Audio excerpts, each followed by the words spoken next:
Saludos cordiales, bendiciones para todos. Este es su canal Vida y Biblia, un canal donde trataremos temas bíblicos y temas relacionados con la vida cotidiana.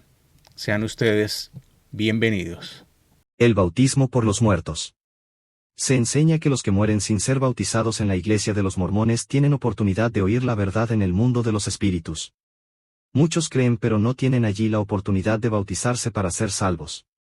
Los fieles que viven aún deben bautizarse en lugar de cada difunto cuya conversión desean. Así toman parte, cuantas veces deseen, en la salvación de las almas. Para esta doctrina citan 1 Pedro 3, 18-20 y 1 Corintios 15-29. Una regla fundamental para interpretar correctamente las Escrituras es que la interpretación se hace a la luz de lo que dicen las otras partes de la Biblia sobre el tema. Las Escrituras nos enseñan que hoy es el día de la salvación y no hay oportunidad después de la muerte. Debe llevarse el Evangelio a toda persona en el mundo porque es allí donde el hombre debe tomar su decisión. 2 Corintios 6:2, Hebreos 9:27, Marcos 16:15, 16. En segundo lugar, el hecho de que Cristo les predicara a los espíritus encarcelados después de su crucifixión no es base para creer que los muertos tendrán otra oportunidad de aceptar el Evangelio. No dice el texto que estos espíritus fueran de muertos. Muchos comentaristas creen que eran los ángeles que se rebelaron bajo Satanás y son guardados en prisiones de oscuridad hasta el juicio final. 2 Pedro 2:4, Judas 6. Creen que Jesucristo les anunció el significado de su muerte vicaria y les hizo ver el amor y la sabiduría de Dios en su triunfo sobre Satanás. El significado del pasaje no está claro. Algunos creen que se refiere al anuncio a los santos de los siglos anteriores a la consumación de su sacrificio. Lo relacionan con Efesios 4, 8-10, donde se relata cómo Jesús descendió y al subir llevó cautiva la cautividad. Sea como fuera, no hay mención alguna del arrepentimiento de los oyentes en aquella ocasión, ni de su conversión, ni de la necesidad de que alguien se bautizara por ellos para que fuesen salvos. 1 Corintios 15:29 no enseña que uno debe bautizarse por los muertos ni dice que tal práctica tenga valor alguno. Ni siquiera dice que fuera corriente entre los cristianos. Solo hace referencia a una costumbre existente entre ciertas personas de Corinto en aquella época, usándola como ilustración en su enseñanza sobre la fe en la resurrección. Algunas personas creen que los corintios tenían esta costumbre en su iglesia. Cuando una persona se convertía en el lecho de la muerte y no tenía oportunidad de bautizarse, pedía que otra persona fuera bautizada en su lugar para dar testimonio público de su fe en Cristo. Esto pudiera ser cierto, pero el hecho de que la costumbre sea desconocida en la historia de la iglesia primitiva indica que no era parte de la doctrina ni de la práctica que había recibido de los apóstoles. La teocracia. Los santos de los últimos días enseñan que el sacerdocio de su iglesia es el gobierno de Dios en la tierra. Quienes lo rechacen serán condenados. Ya hemos visto que la salvación depende de la fe en Cristo, y no de que seamos miembros de una iglesia. Hechos 16:31, Efesios 2:8. Los cristianos a través de los siglos se han vuelto miembros del reino de Dios al recibir al Rey en su corazón, al hacerlo Señor de su vida. Romanos 14:17. El reino de Dios tomará forma visible en la tierra cuando Cristo vuelva en gloria. La vida futura. Según los mormones, los fieles llegarán a ser dioses, como Adán Dios. Si los esposos son sellados en el templo, el matrimonio es eterno. Cada hombre, con su esposa o esposas como reinas, reinará sobre el planeta que quede bajo su responsabilidad. Continuarán procreando hijos espirituales eternamente. Las solteras tendrán que servir en una capacidad inferior en el mundo venidero. Donde las leyes del país prohíben la poligamia, se pueden celebrar bodas espirituales para ser esposos en el cielo aunque no puedan casarse ante la ley ahora. Cristo enseña que la vida matrimonial no existe en el cielo. Mateo 22:29, 30, Marcos 12:25, Lucas 20, 34-36.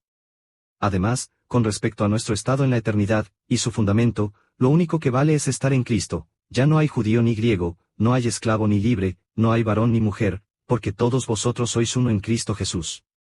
Y si vosotros sois de Cristo, ciertamente linaje de Abraham sois, y herederos según la promesa. Gálatas 3:28, 29. Lo que nos está preparado es igual para los hombres que para las mujeres. Con respecto a las recompensas, cada uno dará cuenta de sí por las obras hechas durante su vida. La esposa no recibirá su herencia de acuerdo con lo que haya hecho su esposo. Romanos 14, 10-12, 2 Corintios 5:10. Se enseña que los paganos resucitarán con los justos y tendrán la oportunidad de oír la verdad. Si la aceptan, serán salvos; si la rechazan, serán condenados. La Biblia no enseña esto en 1 Tesalonicenses 4:16, 17 y Apocalipsis 20, 4:6, noviembre de 2015. Según estos pasajes, se ve que la primera resurrección es solo para los creyentes. La poligamia. José Smith escribió sobre el matrimonio celestial: Abraham recibió concubinas, y le parieron hijos, y se le imputó por justicia. Ve, pues, y haz las obras de Abraham, acepta mi ley, y serás salvo. No hay que creer, al leer esto, que los santos de los últimos días practiquen la poligamia actualmente. Se sujetan a la ley del país y la prohíben de manera terminante. La Iglesia reorganizada ha renunciado a la doctrina de la poligamia. Romanos 3:28 y 4:1-3 nos presenta claramente que Abraham no fue justificado por lo que hizo, sino por su fe en la promesa de Dios. Véase Génesis 15, 3:6, 25, 1, 6.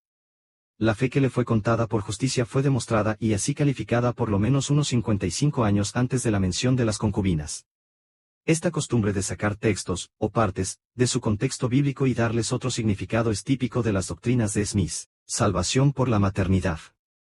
Se enseña que el estado eterno de la mujer depende de que haya tenido hijos en esta vida. Basan su idea de la salvación mediante la maternidad en el texto de 1 Timoteo 2:15. Hay diferencias de opinión sobre el significado exacto de este texto. La interpretación común es que Pablo no se refiere a la salvación del alma sino al alumbramiento feliz. El contexto parece respaldar esta interpretación, pues habla del pecado de Eva y la sentencia de sumisión al hombre que las mujeres habrían de llevar. Otra parte de la sentencia era la multiplicación de los dolores en el parto. Parece que Pablo piensa en esto y señala la esperanza que la mujer cristiana tiene de que el Señor la ayude mientras esté encinta y durante el parto. Otra interpretación es que la mujer es redimida de la maldición por la salvación en Cristo, el Hijo Divino, Génesis 3:15, 16. Él es la simiente de la mujer. ¿Qué heriría la cabeza de la serpiente? Desde Eva hasta María las mujeres tuvieron su parte en la descendencia y la conservación del linaje mesiánico.